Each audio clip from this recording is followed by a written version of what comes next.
Daily. Taste the Daily. ரெண்டு பேருக்கு நடுவுல தான் போட்டியே. ஒன்னு டிவிகே, இன்னொன்னு டிஎம்கே.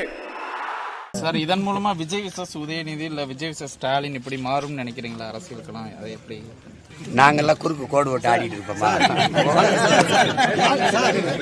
விஜய் பார்த்து பயப்படுவா? விஜய்னால யாருக்கு நெருக்கடி இருக்கு? யாரு பயப்படுவா? விஜய் யாரும் பயப்பட யாருமே திமுகவும் பயப்படாதுல்ல. கோட்பாடு நீங்க என்னைய பார்த்து பயப்படுறாங்கன்னா நான் இந்தியன் திராவிடம் இந்த கோட்பாட்டுக்கு எதிரானவன். ஏன் எதிரானவன்னா இது ரெண்டுமே என் தேசிய என் இனத்திற்கு எதிரானது. என்னுடைய உரிமையை பறித்தது இந்திய ஆட்சியாளர்கள், இந்திய கட்சி. உங்களுக்கு தெரியும். ஒரு நடிகர் நீ முதலமைச்சர் ஆக முடியுமா? அதே போல விஜய் சாதிப்பதற்கான வாய்ப்பு இருக்கா? மேடைகளில் பொங்கி பொங்கி பேசி இருக்கிறாரு.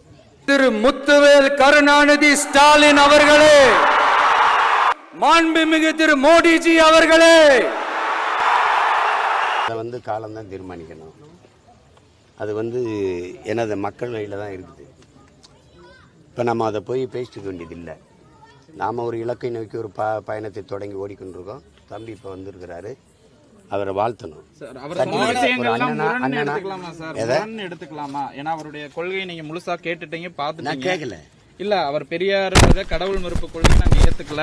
அது போக திராவிடமும் தமிழ் அதுல இப்ப வரும்போது வண்டியில நான் தெரியும் உங்களுக்கு காலையில இருந்து பயணத்துல இருங்க. நீங்க தம்பி கேட்டு பயணத்துல இருக்கேன், நான் முழுக்க கேட்கல. தம்பிகள் சின்ன சின்னதா அனுப்பின அந்த துளி காணொலியில பார்க்கும்போது பெரியாரின் கடவுள் மறுப்பை ஏற்கலைங்கிறார், ஆனால் பகுத்தறிவை ஏற்கிறோங்கிறார். பகுத்தறிவு கொள்கைகளுக்குள்ளதான் கடவுள் மறுப்பு இருக்குது. பெண்ணிய உரிமையை ஏற்கிறோம்ங்கிறாரு. நாங்க என்ன சொல்றோம்னா, தமிழ் தேசியவாதிகள் பெரியார் பெண்ணிய உரிமையை இங்க பொதிக்கல. எங்களுக்கு எங்க முன்னவர்களின் முன்னுரிமையே பெண் உரிமை தான். பெரியார் ரொம்ப பின்னாடி. பெரியார் பிறக்கிறதுக்கு முன்னாடி எங்க பாட்டி வேலுநாச்சியார் இருக்கல. நீ உலகத்துல எப்படிப்பட்ட பெண்ணை, இப்படி ஒரு பெண் வாழணும்னு உலகத்துல ஒரு சிந்தனையாளன், புரட்சியாளன், ஒரு எழுத்தாளன், ஒரு கவிஞன் எப்படியெல்லாம் கற்பனை பண்ணி எழுதுவானோ அப்படி வாழ்ந்து மறைந்த மகள் எங்க பாட்டி வேலுநாச்சியார். நீங்க பெரியார்லாம் அப்ப பிறக்கவே இல்லை. ஒரு பெண் கணவளை இழந்த பிறகு வெள்ளச்சலை கட்டி முக்காடை போட்டு மூக்க சிந்தி மூளையில உட்காரணுங்கிறதா அன்னைக்கு இருந்த மரபு. ஆனால் இழந்த நிலத்தை மறுபடி போரிட்டு மீப்பனு கை குழந்தை இடுப்புல தூக்கிட்டு போய் மறுபடி 5 லிட்டர் படவிதை வாங்கி இழந்த நிலத்தை போரிட்டு மீட்ட மான மரத்தியம் பாட்டி. அவளை விட நீங்க ஒரு பெண் குலத்திற்கு, ஒரு மாதர் குலத்துக்கு ஒரு ஒரு முன்மதிரை காட்ட போறீங்களா? நீங்க பெரியார் பேசுறதுக்கு முன்னாடியே வாழ்ந்து காட்டிட்டு போயிட்டா. எங்க முன்னவர்கள் என்னைக்கு நாங்கெல்லாம் பெண்ணை அடிமைத்தனம் பண்றவங்களா? 300க்கும் மேற்பட்ட பெண்பார் புலவர்கள் தமிழ் இல்லையா? பெண்களை காப்பிய நாயகா வச்சு காப்பியம் பாடலையா? சொல்லுங்க, நீங்க எல்லாம் சொல்லுங்க. மன்னராட்சி காலத்துல ஒரு அரண்மனைக்குள்ள, அரசவைக்குள்ள ஒரு பெண்மகள் கால் சிலம்பை உடைச்சு நீதி கேட்கிற ஜனநாயகத்தை வச்சிருந்தான் பாண்டிய நெடுஞ்செழியனுங்கிறது எங்க மரபு. இப்ப மக்களாட்சியில ஒரு சட்டசபை உறுப்பினர் தனியா எந்திரிச்சு பேச முடியுமான்னு பாருங்க. அப்ப நீங்க பெண்ணிய உரிமையை பத்தி பெரியார் தான் எங்களுக்கு கற்பிச்சாருன்னு சொல்லக்கூடாது. அவரும் பாரதி பாடியிருக்கான், எங்க முன்னவர்கள்லாம் பேசியிருக்காங்க. பெரியாரும் பேசினார், பெரியாரும் போராடினார். அப்ப பெரியார்ட்டிருந்து எடுத்துக்கிறோம்னா அதுக்கு முன்னாடி நாங்கெல்லாம் பேசலையா? பகுத்தறிவு அவரே சொல்றார். பகுத்தறிவு அயோத்தியாச பண்டிதர்கிட்ட எடுத்துக்கிட்டேன், கம்யூனிஸ்ட் சித்தாந்தத்தை சிங்காரவேலர்ட்டிருந்து எடுத்துக்கிட்டேன். யாரு? ஐயா பெரியாரே சொல்றாரு. அவற்றிருந்து நான் எடுத்துக்கிட்டேன். பெரியார்ட்டிருந்து தான் பெண் உரிமைங்கிறத நாங்க ஏற்கனவே. அப்படின்னா பெண் உரிமையை எங்க பாட்டி வேலுநாச்சியார்ட்டிருந்து தான் எடுக்கணும். கோபத்தினுடைய முழுமையான வெளிப்பாடு என்றுமே விஜயோடு கூட்டணி கிடையாதுன்றதை நாங்க புரிந்து கொள்ளலாமா? நான் அப்படிதான் புரிஞ்சுக்கிறேன். நீங்க அப்படி நினைச்சுக்கிறீங்க. யாரோடு இல்ல, உறுதியா இல்ல, யாரோடும் இல்ல. 2026 விஜயோடு இல்லை கூட்டணி. இந்திய அரசியல் வரலாற்று ஒரு அரசியல் கட்சி 1.1 4 லட்சம் வாக்கு வாங்கின கட்சி உயிரோடு இருந்ததே இல்லை. அது தமிழ்நாட்டில் திமுக கூட்டணி தான் வென்றிருக்கு. அதிமுக எம்ஜிஆர் ஐயா வரும்போது கூட்டணி தான். இந்த கட்சிகள்லாம் கூட்டணி தான். தனிச்சு நின்று பாராளுமன்ற தேர்தலில் வென்ற ஒரே பெருமகள் அம்மையார் ஜெயலலிதா 2014 உங்களுக்கு தெரியும், 37 இடம். அதுக்கப்புறம் தனிச்சு நின்று அதிக வாக்கை பெற்று உயர்ந்தவர், அங்கீகரிக்கப்பட்டவர் ஐயா விஜயகாந்த். தனிச்சு நின்று அதுக்கப்புறம் தனிச்சு நின்று அங்கீகரிக்கப்பட்டிருக்கிறது நான் தான் இருக்கேன். ஆனால் இந்திய நிலப்பரப்புகளில் எடுத்துக்கிட்டாலும் ஒரு கட்சி 5 முறை தோற்றும் 6வது முறையும் தனிச்சு போட்டியிடுற கட்சி ஒண்ணு இருக்கு நான் வரலாற்றுல. அது நாம் தமிழர் கட்சி. ஏன் சார் முதலமைச்சர் ஆசை இல்லையா சார் உங்களுக்கு? எல்லாருமே ஆசைப்படுறாங்க, எல்லா நடிகர்களும் ஆசைப்படுறாங்க. முதலமைச்சர் ஆகணுங்கிறது இல்ல, முதலமைச்சர் ஆகி என்னென்ன செய்யணுங்கிறதா லட்சியம். முதலமைச்சர் ஆகிறது அப்படிங்கிறது இல்ல, பதவிக்கு வர்றது, 4 சீட் அடைகிறது, 500 கோடியை வாங்குறது 50 சீட்டை வாங்குறதுக்கு நான் வரல. நான் வியாபாரம் செய்ய வந்தவன் அல்ல. புரியுதா உங்களுக்கு? நான் விடுதலைக்கு போராட வந்தவன். நான் பிசினஸ் மேன் அல்ல, ரெவல்யூஷனிஸ்ட். அதை புரிஞ்சுக்கிட்டு 2026 எல்லா கட்சிகளும் தேர்தல் வேலையை இப்பவே துவங்கிட்டாங்க. நாம் தமிழர் கட்சி வேலைகள் நான் எப்பவோ துவங்கிட்டேன். போதுமா? என் மொழி உரிமையை இந்திய திணிச்சது. என்னுடைய மொழி ஆட்சி மொழி, அதிகார மொழி, பண்பாட்டு மொழி, பயன்பாட்டு மொழி, வழிபாட்டு மொழி, பயிற்று மொழி எல்லாத்திலும் அழிச்சது அதுதான். என்னுடைய உரிமை, கல்வி உரிமை, மருத்துவ உரிமை, மின் உற்பத்தி விநியோக உரிமை எல்லாத்தையும் எடுத்துட்டு போனது அது. மொத்த வரியையும் சுருட்டிட்டு போனது அவன் தான். மாநில தன்னாட்சி என்பது இவர்கள் முன்வைத்த முழக்கம். இப்ப நீங்க பாத்தீங்களா, இதுவரை மாநில சுயாட்சின்னு தான் சொல்லியிருந்தாங்க. நான் வந்த பிறகுதான் தன்னாட்சியின் சொல்லாடலே பயன்படுத்தினேன். உங்களுக்கு புரியுதுன்னு நினைக்கிறேன். அதை வந்து சுயம்ங்கிறது சமஸ்கிருதம், தன்னுங்கிறது தூய தமிழ் சொல்லுங்க நான் பயன்படுத்தினேன். அப்ப இந்த இடத்துல எல்லா உரிமையும் பறித்துட்டு போன கட்சி அது.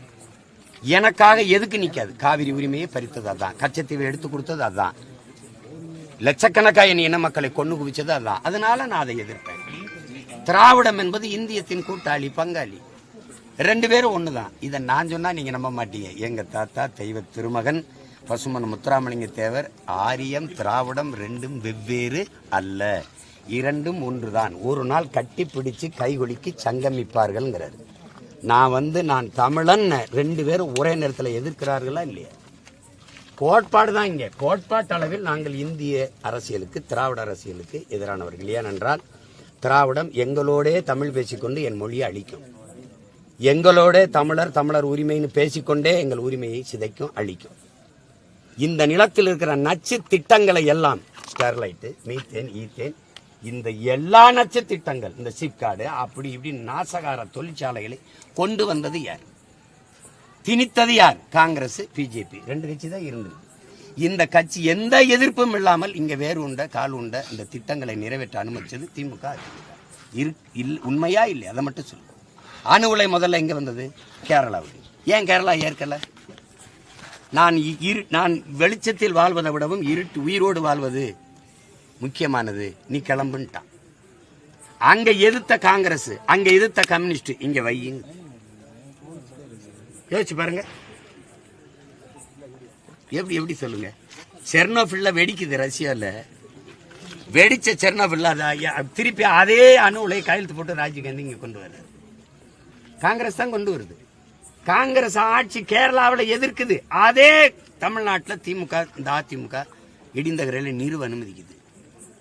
அப்ப நல்ல திட்டங்கள், நல்ல கொள்கை உள்ள சீமான் அண்ணன் ஏன் அரியணையில உட்கார முடியாம இருக்குது? காரணம் என்ன? வரும். நீங்க என்னையை போல இப்ப நான் ஒரு கூட்டம் போடுறேன், இருங்க, ஒரு நாள் சூரட்டி விட்டு கூட்டம் போடுறேன். ₹1 கொடுக்காம எனக்கு எத்தனை ஆயிரம் மக்கள் கூடுறாங்க. இவங்க எல்லாம் இருங்க, இவங்க காசு கொடுக்காம கூட்டம் வருமா? சொந்த கட்சிக்காரன் காசு கொடுக்காம ஓட்டு போடுவானா? யாரு பெரிய கட்சி? 36 லட்சம் வாக்கு, ஒரு ஓட்டு காசு கொடுக்காம வாங்கியிருக்கேன். இந்த பொண்ணை இதுக்கு முன்னாடி உங்களுக்கு தெரியுமா? என் கட்சி வேட்பாளர் யாராவது வாரிசுகளா? யாராவது பரம்பரை அதிகாரத்தில் இருந்தவர்கள் பிள்ளைகளா? இல்ல, எளிய பிள்ளைகள் எங்களை தேடி நாங்க கொஞ்சம் கொஞ்சமா வளர்ந்து வர்றோம். நீங்க வாக்கை பெறுவதில்லை, வாங்குறீங்க, பர்ச்சேஸ் பண்றீங்க. அடர்த்தியான வறுமை ஏழ்மையில என் மக்களை வச்சு கடைசி நேரத்தில் ஓட்டுக்கு 1000 5 ஓட்டு இருந்தா 5000 மொத்தமா கிடைச்சோன்னு என் மக்கள் கை நீட்டிடுறான். நீ என்ன வெற்றின்னு தேர்தல் வெற்றி இதுல பெருமைப்படுற? சரி, ஆட்சிக்கு வந்து என்ன செஞ்சிட்ட? மறுபடியும் அநீதி தான். ஆனால் கொஞ்சம் கொஞ்சமா மாறும். 3 விழுக்காட்டில் இருந்த ஜனதாவுக்கு புறம்னா இலங்கையை ஆள முடியும்னா, 2 விழுக்காட்டில் இருந்த பாரதிய ஜனதா திரிபுராவில் 42 விழுக்காடு வந்து ஆட்சியை கைப்பற்ற முடியும்னா, 8 விழுக்காடு இருக்கிற சீமான் 36 விழுக்காடா வந்து கைப்பற்ற முடியாதா? எதிரி கிடையாது. அண்ணனுக்கு தம்பிக்கு என்ன பகை இருக்கு? திராவிடத்தை முன்னெடுக்கல. தமிழ் தேசியமும் திராவிடமும் இரு கண்கள்ங்கிறார்.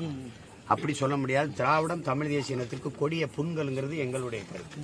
திராவிடம் தீது. எங்க தாத்தா தேவனைய பாவன ஒரு மொழியில சொன்னா திராவிடம் தீது. இன்னொரு தாத்தா இருக்காரு, பாவலரேறு பெருஞ்சித்திரனார். திராவிடம் தமிழருக்கு அயன்மை, இந்தியம் எப்போதும் எதிர்மை, தமிழம் மட்டுமே இயன்மை, தமிழ் தேசிய மட்டுமே பேருண்மைன்னு. வேற ஏதாவது சொல்லணுமா?